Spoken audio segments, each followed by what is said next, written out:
Unit 3 Kerala the land the rain and the people. Keralam മണ്ണും മഴയും മനുഷ്യനും. Way please. The porters weigh down by goods from the lorries were shouting.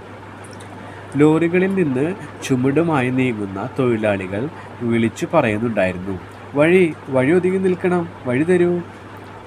In my journeys to the town with my father, this is the first time that I have come across such a big market. അച്ഛനോടൊപ്പം പട്ടണത്തിലെത്തിയ ഞാൻ ആദ്യമായാണ് ഇത്രയും വലിയ പച്ചക്കറി market കാണുന്നത്. Such a big market. എത്ര വലിയ മാർക്കറ്റായത്. Pumpkins, മത്തൻ ആൻഡ് കുക്കുംബേഴ്സ്, വെള്ളരി ആ ഹീപ്ഡ്, കൂമ്പാരം കൂട്ടിയിട്ടിരിക്കുക. സ്നേക്ക് ഗാർഡ്, പടവലങ്ങ, ക്യാരറ്റ്, കാബേജ്, ബനാന, വാഴക്കുല, ലേഡീസ് ഫിംഗർ, വെണ്ടയ്ക്ക, ബിറ്റർ ഗാർഡ്, പാവയ്ക്ക. How diverse are the vegetables. എത്ര തരം പച്ചക്കറികളാണ് ഇവിടെ. As it was the day after a holiday, the market was busy. അവധി കഴിഞ്ഞുള്ള ദിനമായിരുന്നതിനാൽ നല്ല തിരക്കായിരുന്നു മാർക്കറ്റിൽ. Where do these vegetables come from. എവിടെ നിന്നാ ഈ പച്ചക്കറികളൊക്കെ വരുന്നത്? My father mention the names of a few places such as Mysuru, Ooty, Mettupalayam, Cumbum, Theni, Oddanchatram and Nagercoil. Mysuru, Ooty, Mettupalayam, Cumbum, Theni, Oddanchatram, Nagercoil എന്നിങ്ങനെ കുറേ സ്ഥലങ്ങളുടെ പേരുകൾ അച്ഛൻ എനിക്ക് പറഞ്ഞു തന്നു. The lion's share of our staple food, rice, comes from far off places like Seemandhra and Odisha. നമ്മുടെ പ്രധാന ഭക്ഷണമായ അരിയുടെ നല്ലൊരു പങ്ക് എത്തുന്നത് വളരെ ദൂരെയുള്ള സീമാന്ധ്രയിൽ നിന്നും ഒഡീഷയിൽ നിന്നുമാണ്. I realised that most items like chilli, coriander and pulses come from other states. മാത്രമല്ല മുളക്, മല്ലി, പയർ, കടല ഇങ്ങനെയൊക്കെയുള്ള എല്ലാ സാധനങ്ങളും കേരളത്തിന് പുറത്തു നിന്നാണ് വരുന്നത്. What about flowers. പൂക്കളോ? Flowers like jasmine, chrysanthemum, marigold and lotus that are sold in Kerala also come from beyond the border. മുല്ലപ്പൂ, ചെത്തി, ജമന്തി, താമര എന്നിങ്ങനെ കേരളത്തിൽ വിറ്റഴിക്കപ്പെടുന്ന പൂക്കളെല്ലാം എത്തുന്നത് അതിർത്തിക്കപ്പുറത്തു നിന്നാണ്. കേരളത്തിൻ്റെ അതിർത്തിക്കപ്പുറത്തു നിന്നാണ് ഇതെല്ലാം വരുന്നത്. Why do we have to bring most of the vegetables, flowers and cereals that we need from other states. നമുക്ക് വേണ്ട പച്ചക്കറികളും പലവ്യഞ്ജനങ്ങളും പൂക്കളും തുടങ്ങിയവയിൽ ഭൂരിഭാഗവും അന്യസംസ്ഥാനങ്ങളിൽ നിന്ന് കൊണ്ടുവരേണ്ടി വരുന്നത് എന്തുകൊണ്ടാണ്? Previously, such a trend was confined to the towns alone. ഒരു കാലത്ത് പട്ടണങ്ങളിൽ മാത്രമാണ് ഇത്തരത്തിൽ പുറത്തുനിന്ന് പച്ചക്കറികളും പൂക്കളും ഒക്കെ എത്തിച്ചിരുന്നത്. It has become common in rural area as well. എന്നാൽ ഇന്ന് നാട്ടിൻപുറങ്ങളിലും ഇത് തന്നെയാണ് സ്ഥിതി. Can we cultivate these vegetables, flowers and cereals. പച്ചക്കറികളും ഭക്ഷ്യസാധനങ്ങളും ഒക്കെ നമുക്ക് തന്നെ കൃഷി ചെയ്ത് കൂടെ? What are the essential factors required for their cultivation. ഇതിനെന്തൊക്കെയാണ് അടിസ്ഥാന ഘടകങ്ങളായി വേണ്ടത്? ഫെർട്ടൈൽ സോയിൽ, വളക്കൂറുള്ള മണ്ണ്, ഫേവറബിൾ ക്ലൈമറ്റ്, അനുയോജ്യമായ കാലാവസ്ഥ, അവൈലബിലിറ്റി ഓഫ് വാട്ടർ, ജലലഭ്യത, മാൻ പവർ, മനുഷ്യധ്വാനം. You may add more to this list. മറ്റേതെങ്കിലും ഘടകങ്ങൾ ഉണ്ടെങ്കിൽ കൂട്ടിച്ചേർക്കാനായിട്ട് നിങ്ങൾക്ക് സാധിക്കും. A comparison with our neighbouring state. നമ്മുടെ അയൽ സംസ്ഥാനവുമായിട്ടൊരു താരതമ്യം. Tamil Nadu is one of the lead supplier of vegetables, flowers and groceries to Kerala. കേരളത്തിലേക്ക് പച്ചക്കറികളും പൂക്കളും പലവ്യഞ്ജനങ്ങളും എത്തിക്കുന്നതിൽ തമിഴ്നാടാണ് മുന്നിൽ. Shall we compare the agricultural situations in Kerala and Tamil Nadu. തമിഴ്നാട്ടിലെയും കേരളത്തിലെയും കാർഷിക സാഹചര്യങ്ങൾ നമുക്കൊന്ന് താരതമ്യം ചെയ്താലോ? The comparison may be done based on the factors that we have identified earlier. Look at the following tables. നേരത്തെ നാം കണ്ടെത്തിയ അടിസ്ഥാന ഘടകങ്ങൾ മുൻനിർത്തിയാകണം താരതമ്യം. താഴെ നൽകിയ പട്ടിക നോക്കൂ. മേജർ സോയിൽ ടൈപ്സ്, പ്രധാന മണ്ണിനങ്ങൾ. കേരള, തമിഴ്നാട്. അലുവൈൽ സോയിൽ എക്കൽ മണ്ണ്, ലാറ്ററൈറ്റ് സോയിൽ ലാറ്ററൈറ്റ് മണ്ണ്, ഫോറസ്റ്റ് സോയിൽ വനമണ്ണ്, റെഡ് സോയിൽ ചെമ്മണ്ണ്. തമിഴ്നാട് റെഡ് സോയിൽ ചെമ്മണ്ണ്, ബ്ലാക്ക് സോയിൽ കറുത്ത മണ്ണ്, ലാറ്ററൈറ്റ് സോയിൽ ലാറ്ററൈറ്റ് മണ്ണ്, കോസ്റ്റൽ അലുവിയം തീരദേശ മണ്ണ്. അവൈലബിലിറ്റി ഓഫ് വാട്ടർ ജലലഭ്യത Kerala annual rainfall 300 centimeters, 44 rivers. As rainfall is sufficient, irrigation is not necessary in most places. വാർഷിക മഴ 300 സെൻറ്റിമീറ്റർ ആണ്. 44 നദികളുണ്ട്. മഴ ലഭിക്കുന്നതിനാൽ പലയിടങ്ങളിലും ജലസേചന സൗകര്യങ്ങളുടെ ആവശ്യകതയില്ല. Tamil Nadu annual rainfall 95.9 centimetre. വാർഷിക മഴ 95.9 സെൻറ്റിമീറ്ററേ ഉള്ളൂ. 14 റിവേഴ്സ് 14 നദികളേ ഉള്ളൂ. As rainfall is scanty, irrigation is essential. മഴ കുറവായതിനാൽ ജലസേചന സൗകര്യം വ്യാപകമായി ഏർപ്പെടുത്തേണ്ടതുണ്ട്. Kerala and Tamil Nadu have almost the same soil types. കേരളത്തിലും തമിഴ്നാട്ടിലും ഏതാണ്ട് ഒരേ തരത്തിലുള്ള മണ്ണിനങ്ങളാണ് കാണപ്പെടുന്നത്. But alluvial soil which is ideal for agriculture exist in Kerala. എന്നാൽ കൃഷിക്ക് ഏറ്റവും അനുയോജ്യമായ എക്കൽ മണ്ണ് കേരളത്തിലാണ് ഉള്ളത്. In the amount of rainfall received as well, Kerala is far head of Tamil Nadu. മഴ ലഭ്യതയിലാകട്ടെ കേരളം തമിഴ്നാടിനേക്കാൾ ഏറെ മുന്നിലാണ്. What other inferences can be made?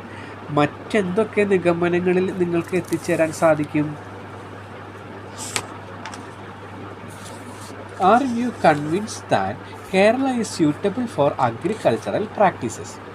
Keralam കാർഷിക പ്രവർത്തനങ്ങൾക്ക് അനുയോജ്യമായ പ്രദേശമാണെന്ന് ബോധ്യമായില്ലേ? We use to utilise these favourable conditions well. കൃഷിക്ക് അനുയോജ്യമായിട്ടുള്ള ഈ സാഹചര്യങ്ങളെ നാം വേണ്ട വിധത്തിൽ ഉപയോഗപ്പെടുത്തിയിരുന്നു. In Kerala, the conditions are favorable for the growth of not only coconut, paddy, tapioca, yam and elephant foot yam, but also spice crops like pepper, ginger and cardamom. തെങ്ങ്, നെല്ല്, മരച്ചീനി, ചേന, കാച്ചിൽ തുടങ്ങിയ വിളകളെ കൂടാതെ കുരുമുളക്, ഇഞ്ചി, ഏലം തുടങ്ങിയ സുഗന്ധ വിളകളും വളരുന്നതിന് അനുകൂല സാഹചര്യമുള്ള നാടാണ് Keralam. Let us examine the physiographic characteristics and the resultant agricultural diversity of Kerala. കേരളത്തിൻ്റെ കാർഷിക വൈവിധ്യവും അതിന് കാരണമായ ഭൂപ്രകൃതി സവിശേഷതകളും നമുക്ക് പരിശോധിക്കാം. The physiographic diversity and agriculture in Kerala. കേരളത്തിൻ്റെ ഭൂപ്രകൃതി വൈവിധ്യവും കൃഷിയും. You have learned in the previous classes that Kerala can be physiographically divided into highland, midland and lowland based on the altitude. സമുദ്രനിരപ്പിൽ നിന്നുള്ള ഉയരത്തിൻ്റെ അടിസ്ഥാനത്തിൽ കേരളത്തിൻ്റെ ഭൂപ്രകൃതിയെ മലനാട്, ഇടനാട്, തീരപ്രദേശം എന്നിങ്ങനെ തിരിക്കാമെന്ന് മുൻ ക്ലാസ്സിൽ നിങ്ങൾ പഠിച്ചിട്ടുണ്ട്. The crops cultivated in each of these physiographic units have certain peculiar features. ഈ ഭൂപ്രകൃതി വിഭാഗങ്ങൾ ഓരോന്നിലും കൃഷി ചെയ്യുന്ന വിളകൾക്ക് ചില പ്രത്യേകതകളുണ്ട്. Our physiography is suitable for the cultivation of variety of crops. വൈവിധ്യമാർന്ന വിളകൾ കൃഷി ചെയ്യാൻ അനുയോജ്യമാണ് നമ്മുടെ ഭൂപ്രകൃതി. ഹൈലാൻഡ് മലനാട്. Rain, mist and cool weather prevail in our eastern highlands. കേരളത്തിൻ്റെ കിഴക്കൻ പ്രദേശങ്ങൾ ഉൾപ്പെടുന്ന മലനാട്ടിലെ മഴയും മഞ്ഞും തണുപ്പും കൂടുതലാണ്. This region is part of the Sahyadri ranges. Sahya പർവ്വതനിരയുടെ ഭാഗമാണ് ഈ പ്രദേശങ്ങൾ. Lying well above the sea level. സമുദ്രനിരപ്പിൽ നിന്നും വളരെ ഉയരത്തിൽ സ്ഥിതി ചെയ്യുന്നവയാണിവ.